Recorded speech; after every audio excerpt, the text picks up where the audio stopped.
A lot of times avoidantly attached people are stuck on this idea of should be. I should have a couple of relationships before I settle down. I should be building a business and make a bunch of money, and so I shouldn't be in a relationship because I don't have the time for that. I should be very much in love and attracted to the person that I am dating, and if I am not, then they're not the person for me. So their mind is telling them constantly, if you are not every single thing that they want in a partner, then they should run away. Or if you start stirring up their anxiety, if you start making them feel like they are cornered, they're claustrophobic, then their mind will tell them, listen, you are in a bad position. They could hurt you. You should get out before you get hurt.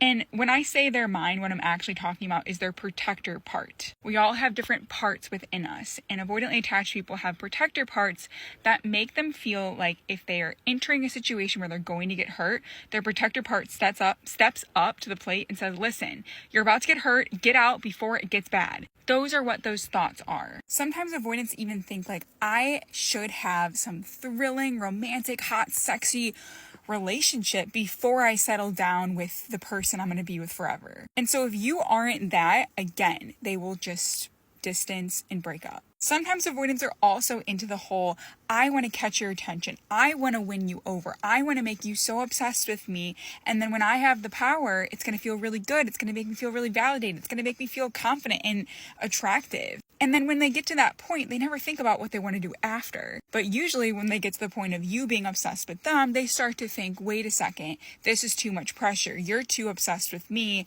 And if I pull the blanket from underneath you, you're going to lose your shit. And like, you need me to survive. You need me to function. That's too much pressure, too much responsibility. And over time, it might not feel like a romantic relationship. It can start to feel like a parent relationship where they are taking care of you. So if you're having a bad day, if you aren't feeling validated, if you aren't feeling loved, if you need someone to talk to, they are the person that you go to. And that's a lot of pressure, especially for someone that likes to live their life very independently and they want to be autonomous. They want to just do their own thing without having to ask permission from anyone. And so being in a relationship with you kind of stirs up that anxiety. And so again, when they start to feel a little bit worried, a little bit scared, a little bit overwhelmed, the voices in their head or the protector parts will start to tell them, oh, you should be in another relationship that's more thrilling, exciting. You should be in a relationship with someone that you're more attracted to. Sometimes avoidants will start to pick out random strangers or go to their exes and think, you know what,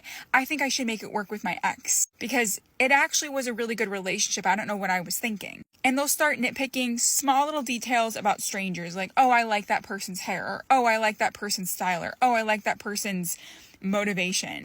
And those will be the reasons why they want to leave you, because that person is more attractive.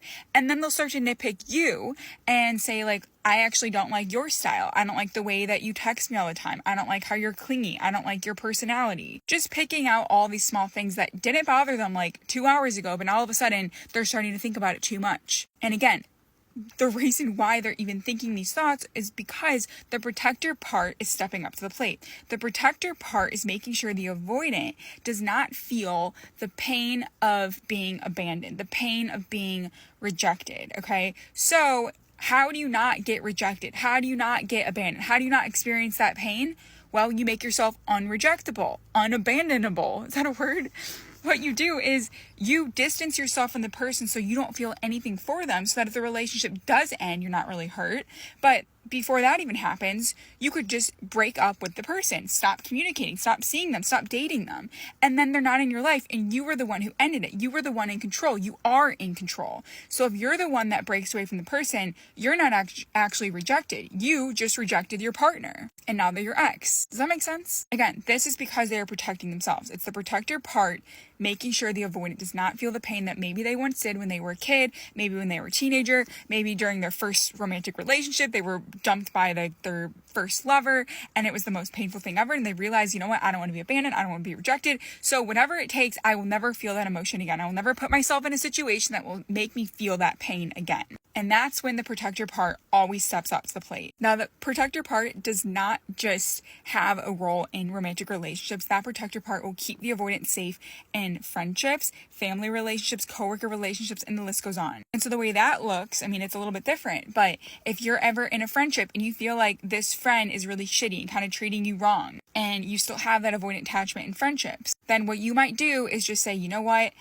I don't want to be friends. And you just start ghosting your friend. You stop texting, you stop seeing them. And over time, if you do that enough with a friendship, it will usually dissolve and just end. Okay, let's stop talking about the friendship. Let's go back to the romantic relationships. Usually avoidantly attached people are so preoccupied with this idea that they have to know where the relationship will end. Like, is it going to end in marriage? Is it going to end with you guys living together? Like, they have to know. And so even if you just met and it's been like a couple weeks or couple months into the relationship, they're already thinking, oh my gosh, where is my life going to go? Because if it's with you, I'm happy with you right now. But then everything that I once planned for myself is now out the door. Because before you were in the picture, the avoidant was single, right? They were autonomous, independent, doing their own thing, and honestly thriving. Maybe they were dating a lot of people, maybe they were just traveling all the time, but they didn't have to ask anyone for permission to live their life.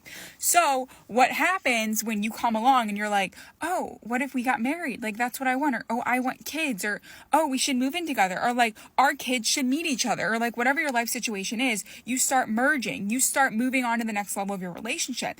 And so your avoidant attached partner, they have already been thinking about this. And actually, that's the thing that could start to trigger them and start to stir up some anxiety and make them feel like, whoa, this is not safe. Whoa, I don't know what's going to happen next. Whoa, I'm about to lose control over this relationship, over my life, over myself. And so what do they do to gain control? Again, it's all about not feeling uncomfortable. In relationships, romantic relationships specifically, that was not me, that was my boyfriend. Romantic relationships specifically will trigger the avoidant attached individual so much. And you'll start to see like, whoa, I'm actually avoidantly attached. And friendships and family relationships and all the other ones, you don't notice it as much because it's just, you're not that close to those type of people, like your neighbors or your coworkers.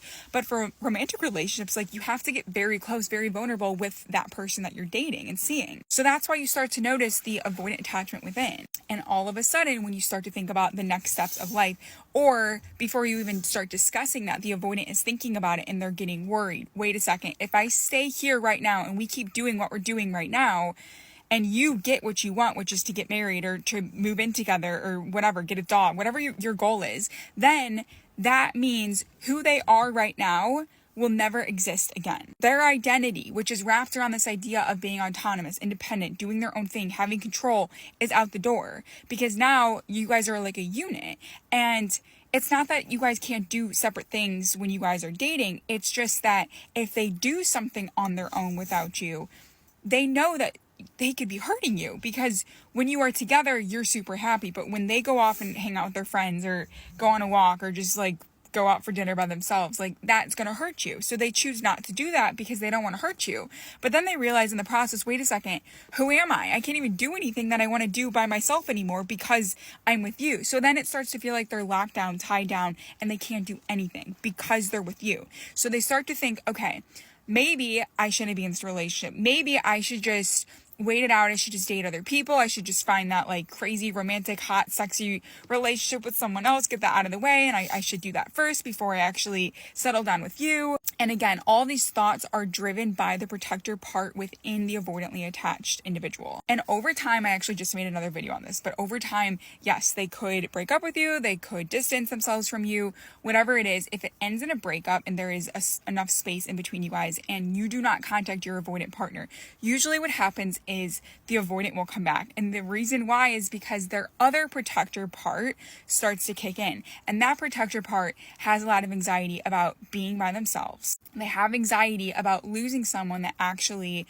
they shared a great connection with, aka you. So that protector part felt safe love when they were growing up, okay? Their parents, the avoidantly attached individuals, their parents made them feel love at times, right? And maybe it wasn't very consistent, but there were times when they felt love and they felt like they were safe. And so when the avoidant is all alone and they don't feel the love and they don't feel safe, that protector part will start to step in and think, okay, I need to mobilize, I need to move in order to feel safe and loved. So what they do is try to reach out to you. And they could do that in a variety of ways. They could watch your stories. They could send you a text. They could show up at your house. They could say hello to you at work. Whatever your situation is, they will mobilize and try to get back into your life because they're trying to calm down this fear inside them that they are going to be all alone. And that other protector part is completely quiet, zipped mouth, because they did their job. They're done. They could sleep. But now the other protector part is stepping in and saying, listen, you are not safe because you are alone now. You're never going to find anyone. You're always going to be alone. And that's when they come back to you. This was a long video.